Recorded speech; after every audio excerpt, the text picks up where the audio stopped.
Գյուրջան Կասկադ, հասանելի բնակարաններ 65 ամիս մարման ժամկետով։ Շնորհակալություն պարոն Հակոբյան, շնորհակալություն պարոն Գաբրիելյան, մի հատ վարման կարգի վերաբերյալ հարց ունեմ, եթե հարցեր ունեմ բոլոր միանգամից տամ, տարբեր ժանրերից, այսպես ասած, թե եթե շատ են ուզում եք, ըստ իրավիճակի, եթե կարծում եք կարճ պատասխաններ են, կարող եք տալ պատասխան։ Այնպես արեք, որ հարցը պատասխան ամեն մեկս մի 5 րոպեի մեջ տեղավորվում։ Լավ, պարոն Հակոբյան, մի քանի հարց ունեմ, նախ այս վերջի նախընտրական շրջանի հետ կապված հանրայինի հետ կապված արձագանքներ կային անհավասար լուսաբանման կարծես թե ուզում եմ հասկանամ դուք ինչ հարաբերություններ ունեք, ինչ հարաբերություններ ունեք հանրայինի այդ մշտադիտարկման հետ եւ արդյոք իրավասու է արձագանքել, որ ասեմ ինչի մասին են տեխնոլոգիաները հազանգում։ Շատ բարի, ուրեմն հանրայինի հետ կապված թե բանավեճի, թե նախաքարոզարշավային փուլի հետ կապված տեխնատուները մտահոգություններ էին բարձրացնում, որ նախաքարոզարշավային փուլում տեխնատուներից մեկը, որը ոնց որ ԿՀ-ով դեռևս գրանցված չէր, բայց ինքնահայտարարված էր որպես տեխնատու ավելի շատ էր լուսաբանվում եւ բանավեճի ժամանակ էլ տեխնատուները ահազանգում էին, որ անհամաչափաբաշխվել ժամանակով ով շատագորգորված էր, նա ավելի շատ ժամանակ նվաճել։ Հիմա կխնդրեմ այս երկու հարցին արձագանքեք եւ ինչ դիտարկումներ կամ առաջարկներ ունեք համաձայն եք արդյոք զուտ բանավեճի առումով եւ ընտրական օրենսգիրքը եւ մեր տեսլոսական մեդիայի օրենքը չի սահմանում ինքը բանավեճի ժամանակ, ինքը հավասար կլինի, բայց որևէ բան հստակ հայցակարգ չկա։ Ընդհանրապես ասում է, որ պետք է մեկից գոնե մեկ բանավեճ լինի եւ որը պետք է տևի 2 ժամից ավելի, ինչ որ տես բան կա, մնացած չկա, բայց ես ձեզ թվերը բերեմ, մենք արդեն մեր եզրակացությունը հրապարակել ենք մի քանի օր առաջ, ես խորհուրդ կտայի ծանոթանալ շատ հետաքրքիր թվեր են, շատ հետաքրքիր, որը ցույց է տալիս բանավեճից էլի դուրս գամ, որ ամենահավասար պայմանները բոլոր կուսակցություններին հատկացրել է հանրային հեռուստաընկերությունը։ Դա շատ հետաքրքիր է։ Եվ ես ձեզ ասեմ, որ լուրերում եւ այլ հասարակական հաղորդումներում այլ մի կուսակցություն ընդդիմադիր ինքը ավելի շատ տեղ է զբաղեցրել հանրային հեռուստաընկերությունում, քան ձեր քաղաքացիական պայմանագիրը։ Երկրորդ, վերջացնեմ, որ ինքը ամբողջական լինի, որտեղ դա կարդալուց բավականին հետաքրքիր է։ Նաև կոմերցիոն ընդհանրապես ծավալը գովազդի, էլի մեկ ընդդիմադիր կուսակցություն, 2 անգամ շատ ավելի գովազդային ժամանակ ունեցել բոլոր հեռուստաընկերություններում, որոնք մասնակցել են քարոզարշավին, քան էլի կառավարող կուսակցությունը, 2 անգամ ավել։ Այսինքն այստեղ իսկ եթե վերցնում ենք բոլոր հեռուստաընկերությունները, որտեղ ես 30 տարի արդեն ասում եմ, շիզոֆրենիա, երբ որ մի քանի կարծիք կա մի գլխում։ Մի ընկերությունը հեռուստա ավելի շատ աջակցում է մյուսին, այսինքն մի քիչ ավելի շատ ժամանակ է տալիս, երկրորդին, երբ որ մենք նայում ենք համագումարը, բոլոր հեռուստաընկերությունների տված այդ հասարակական քաղաքական բովանդակության նախընտրական, քիչ թե շատ հավասար է, նաև ինքը արտացոլում է, այդ քաղաքական ուժերի ակտիվությունը։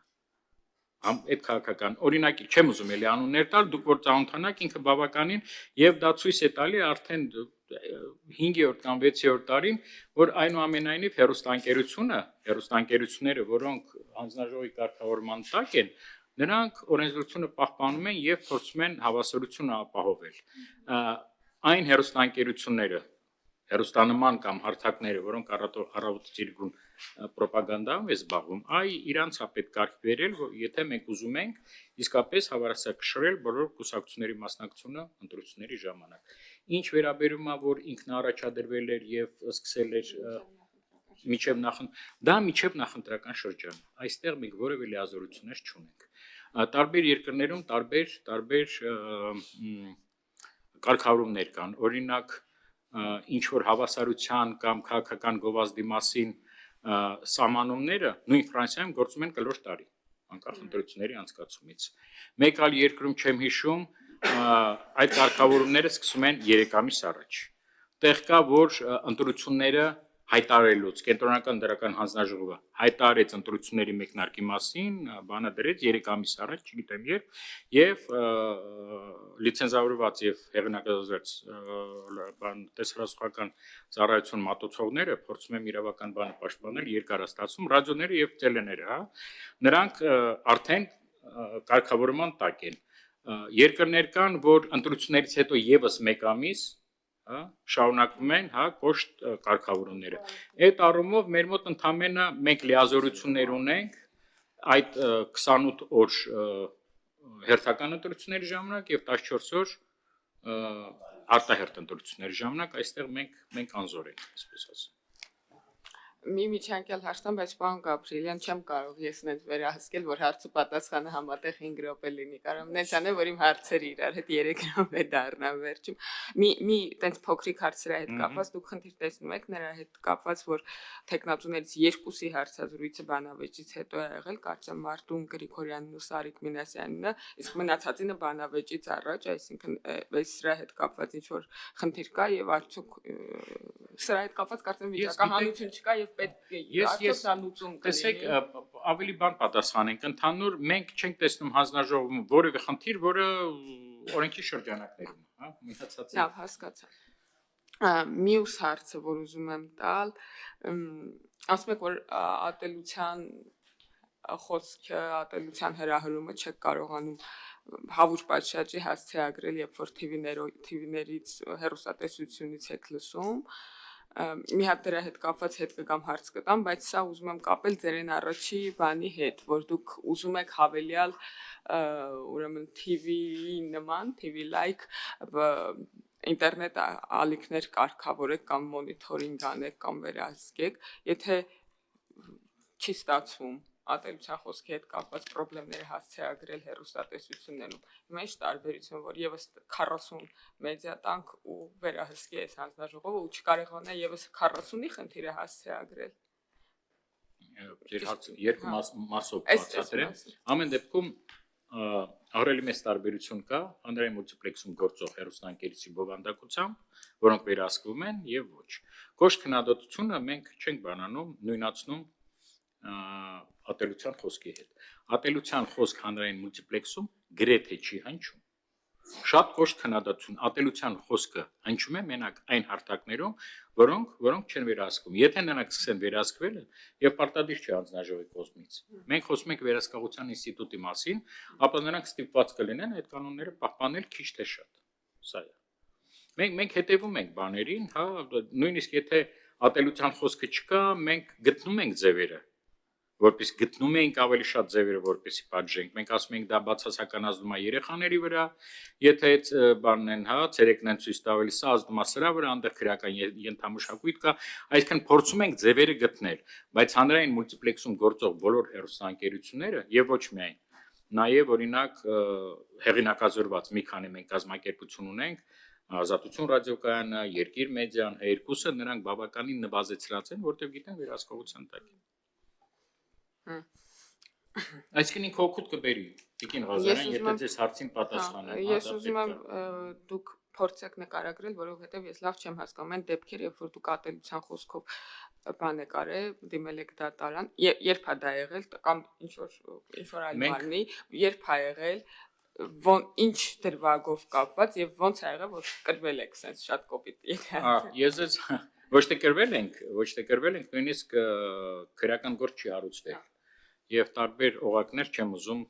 բանանեմ, հանրայնացնեմ, նույնիսկ մեզ խոսքի ազատության դասեր։ Հա, չեմ ուզում հասկանամ ինչի շուրջ է եղել։ Ինչի շուրջ ոնց է եղել։ Մեկ է թիվը ասեք, էլի երբ է եղել։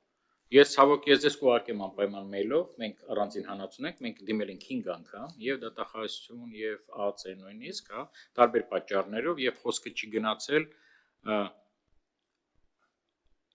ոնց ասեմ, իշխանություն, բարձրագույն իշխանության մասին, որտեղ մենք շատ լավ տարանջատում ենք թույլատրելին անթույլատ։ Երբ որ գնացել է խոսքը, օրինակ,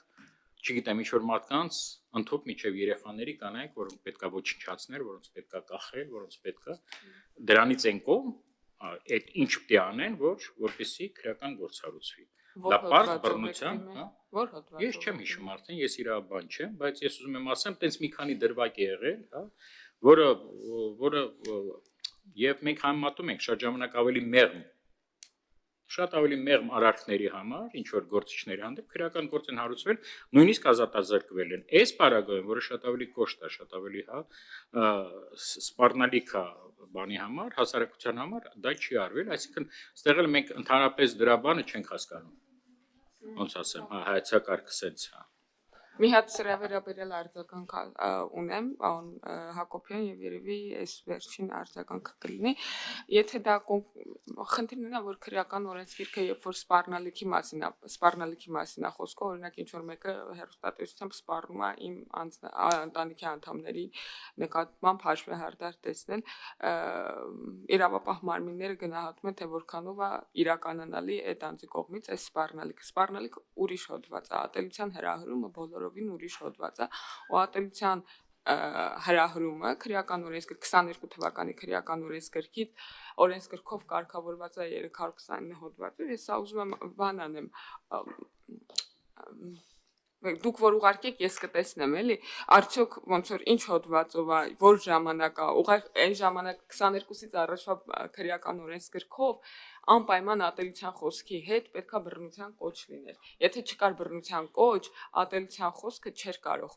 ինքնին վերցրած քրեական լինել։ Բայց այս նոր օրենսգրքով 329 հոդված ասում է անձի կամ անձանց խմբի նկատմամբ ռասայական, ազգային, էթնիկ կամ սոցիալական ծագումով, կրոնով, քաղաքական կամ այլ հայացքներով կամ անձնական կամ սոցիալական բնույթի այլ հանգամանքներով պայմանավորված ատելություն, խտրականություն, անհանդուրժողականություն կամ թշնամանք հրահրելուն կամ քարոզելուն ուղղված հրապարակային խոսքը, ինչպես նաև այդ նպատակով նյութ եւ կամ առարկա տարածելը, որը խստացնող հանգամանքը զանգվածային լրատվամիջոցներով տարածելը։ Սա եթե ոնց որ ու խոսքային հանցագործությունների վերաբերյալ էլի հոդվածներ կան, բռնության կոչ, սահմանադրական կարգի տապալում կամ հանրային առողջության վնաս հասցնելու։ Ես կուզեմ տեսնեմ դուք երբեք դիմել ու ինչ հոդվածներով, որովհետև ենթադրում եմ, որ ամենայն հավանականությամբ օրինակ սպառնալիքի հոդվածով եք, սպառնալիքի մասին կոնտենտ եք ուղարկել, որովհետև չի կարա էլի մարդկանց օրինակ կրոնական համոզմունքներով պայմանավորված կամ սոցիալական ծագման բերումով խտրականացնել եւ սա չտեսնի էլի իրավապահ համակարգը, որտեղ էս գրած է էլի սևով սպիտակի վրա։ Այս հոդվածով խնդիրն է նա, որ ամենահաճախը այս հոդվածով դիմում եւ այդ դիմումներին ընթացքադրում քաղաքական հայացքներով պայմանավորված ատելության եւ անհանդուրժողականության խոսքը, բայց ես մեդիաներում լսում եմ այլ հատկանիշներով պայմանավորված թիրախավորումներ նույնպես եւ դրա համար ձեր հանձնաժողովից ես ակնկալում եմ, որ այն մյուս հատկանիշներով պայմանավորված թիրախավորումը մարդկանց սոցիալական ծագման, հաշմանդամության, կրոնական հայացքների, տեղային ծագման, որը շատ հաճախ է վերջին շրջանում պայմանավորում, սեռական կողմնորոշման, գենդերային ինքնության եւ այլ խոցելի հատկանիշներով պայմանավորված